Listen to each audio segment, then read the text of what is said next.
L'épisode d'aujourd'hui traite de l'une des attaques d'ours les plus cruelles de l'histoire.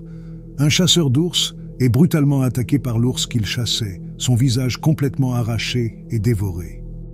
N'oubliez pas de liker et de vous abonner. Voici la terrifiante attaque d'un grizzly sur Wes Perkins. Bienvenue sur Férocefine. Le karma est un concept fou, mais il est généralement admis qu'il maintient l'équilibre naturel. C'est l'idée que de bonnes choses nous arrivent lorsque nous faisons le bien. Il en va de même pour les mauvaises actions. Nous croyons que si nous sommes de bonnes personnes, nous serons épargnés par les énergies négatives autour de nous. Cela devrait être le cas seulement pour ceux qui font intentionnellement le mal. Mais que se passe-t-il si le monde ne fonctionne pas ainsi? Et si chaque action était simplement aléatoire et n'avait aucun impact sur l'issue d'une situation? Ces réflexions sont probablement proches de ceux que Wes Perkins a dû penser en mai 2021, lorsqu'un grand grizzly lui déchirait le visage entre ses cris à l'aide. La péninsule de Seward en Alaska figure sur la liste de souhaits de nombreuses personnes, car elle offre de magnifiques randonnées sur les glaciers, le sentier historique de l'Iditarod et même la possibilité d'observer des baleines. Malgré toute son attractivité, les visiteurs doivent toujours rester vigilants quant à leur environnement, car d'innombrables dangers se cachent dans cette nature glaciale. Dans la plupart des environnements arctiques, le grizzly, avec son épaisse fourrure et ses capacités de chasse, peut bien s'établir dans une zone avec une incroyable diversité de poissons et d'animaux. Le grizzly est clairement le plus grand prédateur. Néanmoins, ces ours sont particulièrement vulnérables au printemps, car ils sortent tout juste de leur hibernation. Ces animaux sont généralement en mauvais état, n'ayant pas mangé pendant des mois, et pouvant même avoir de nouveau-nés avec eux. Ils sont plus faibles que d'habitude, et donc une proie facile pour les humains.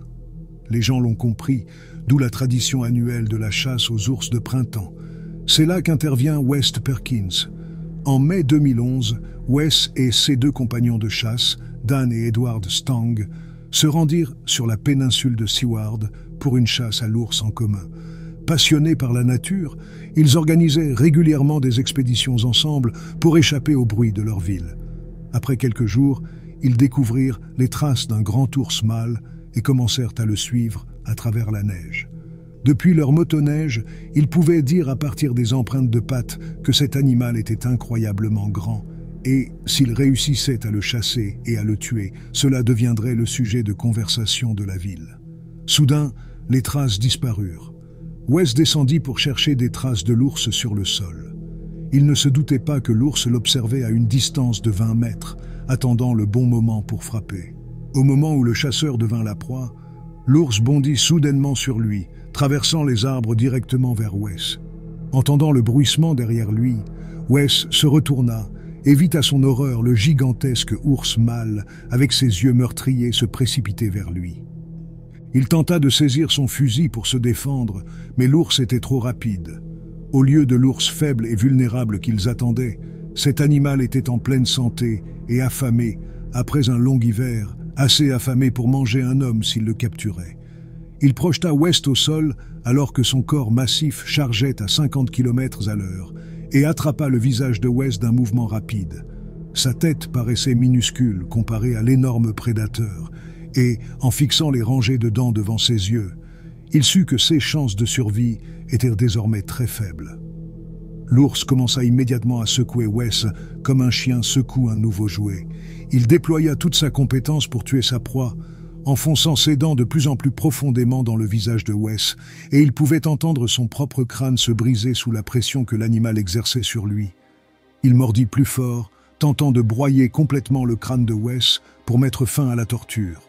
Il pressa son corps contre le sol et commença à se cramponner à lui pour le déchirer en morceaux. Wes sentit qu'il ne lui restait plus longtemps à vivre. Sa douleur s'estompait, remplacée par de l'adrénaline dont il savait qu'il n'avait plus la force de l'utiliser. Des éclats de peau et d'os étaient projetés de son corps alors que l'animal tentait férocement de le tuer. Lorsque ses deux amis arrivèrent finalement sur les lieux et virent la scène terrible, ils ne savaient pas s'il était encore en vie ou non. Ils tirèrent rapidement et à distance sur l'ours. L'ours lâcha Wes et émit un grognement douloureux avant de s'enfuir dans la sécurité de la forêt. Une fois assurés que l'ours s'était enfui, les hommes commencèrent immédiatement à s'occuper de leur ami. Mais eux qu'ils virent étaient horribles. Les os du visage de Wes étaient complètement détruits et de nombreuses morsures et fragments d'os manquants étaient répartis sur tout son corps. Il était complètement défiguré. Il était méconnaissable et la majeure partie de son visage ne tenait plus que par un lambeau de peau. Son nez avait disparu. Sa mâchoire avait été arrachée de son visage. À ce moment-là, il était complètement aveugle et luttait pour respirer.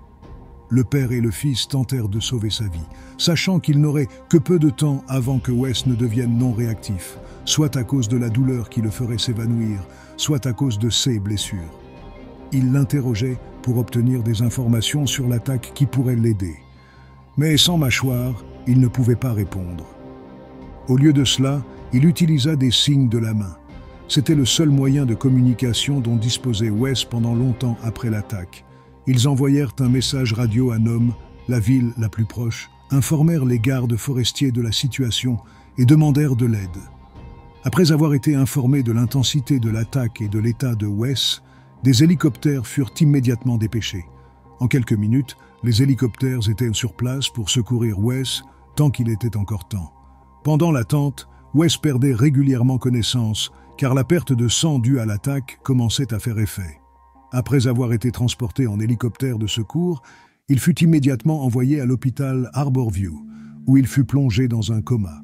Il passa 5 jours dans ce coma et dut subir 26 opérations salvatrices, coûtant au total plus d'1 million de dollars en frais médicaux. Son visage fut complètement reconstruit et des parties de sa mâchoire, arrachées par l'ours, furent remplacées par du titane, de sorte qu'il ne put ni parler ni manger de manière autonome pendant de nombreux mois. Il ne pouvait pas consommer de nourriture solide et devait être nourri avec un mixeur, et sa vision était à peine récupérable, ne pouvant distinguer que la lumière et l'obscurité. Il lui restait seulement la moitié de sa langue, ce que les médecins ne pouvaient pas réparer.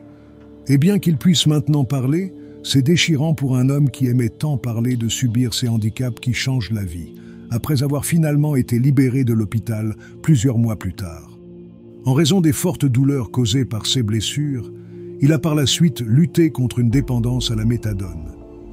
Il n'était pas en mesure de vivre sans cette drogue qui engourdissait la douleur pendant des heures, seulement pour qu'elle revienne avec la même brutalité qu'au jour de l'attaque. Heureusement, Wes s'est rétabli avec le soutien de ses amis, de sa famille et du personnel médical. Le processus de guérison a été long, laborieux et difficile.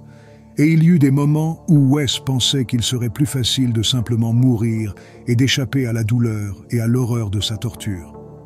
Mais il a survécu malgré la férocité de l'ours, l'isolement de l'endroit et les terribles blessures qu'il avait subies. Wes Perkins a survécu à l'une des pires attaques d'ours de l'histoire. Malgré sa torture, il dit qu'il ne déteste pas les ours et qu'ils ne sont ni bons ni mauvais, mais simplement des animaux sauvages avec lesquels il faut être prudent. Les animaux sauvages se comportent comme des animaux sauvages. Ils sont imprévisibles et dangereux. Mais tant qu'on est conscient de son environnement, on devrait pouvoir survivre. Il ne peut plus chasser comme avant, mais ceux qui le peuvent doivent rester vigilants pour rester en vie et ne pas subir le même sort que lui. Être brutalement mordu au visage par un ours et potentiellement rencontrer son destin final.